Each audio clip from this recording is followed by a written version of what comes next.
Let's talk about what President Trump just told the military.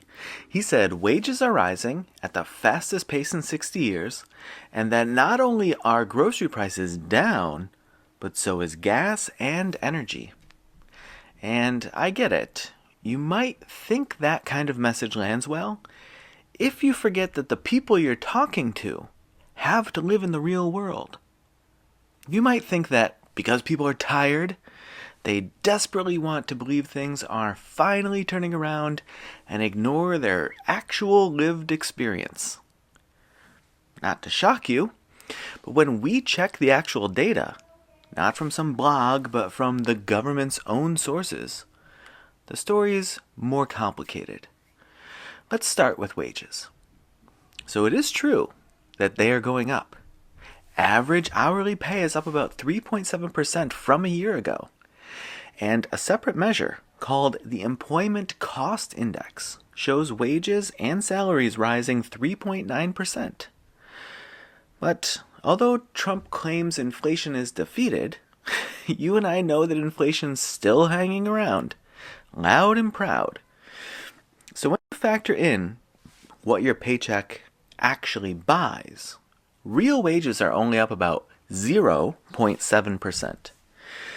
So sure, that might be better than before, but certainly not historic.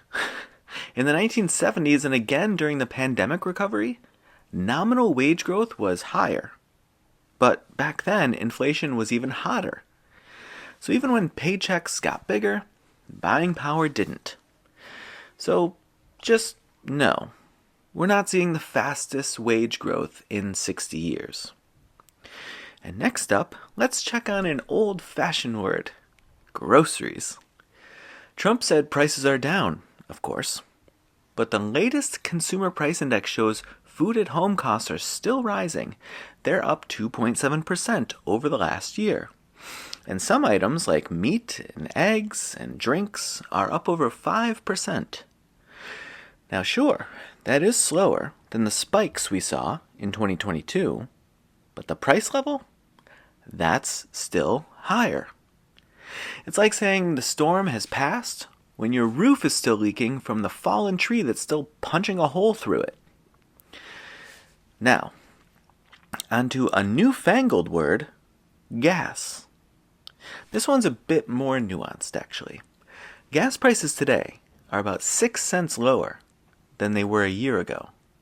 So sure, a year-over-year basis, they're down 6 cents. But wait, there's more. If you zoom in a little, you'll see a different picture because gas jumped more than 4% in September alone. That's the thing about gas. It swings fast. If there's one refinery hiccup or a global event, the price moves overnight. So while he's not wrong to say they're down from last year, that doesn't mean they're falling now. And finally, energy. This is where the numbers really don't line up. Electricity is up over 5%, natural gas is up nearly 12%, and altogether, household energy costs are up 2.8% over the last year, and they rose 1.5% just last month.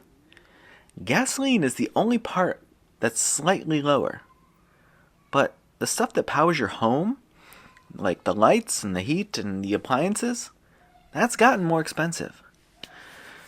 So where does this all leave us? Well, it leaves us with a choice, I suppose. We can believe what feels good, or what someone else thinks will feel good to us, that prices are falling and wages are soaring, or we can slow down and actually take a look. Economic recovery doesn't move in a straight line. It stutters and it doubles back, and sometimes it gets dressed up as a talking point before the hard part is anywhere near over. So maybe the real question isn't, is Trump lying? Because why would it be? But maybe it's this. Do we trust the numbers? Or the story we want them to tell?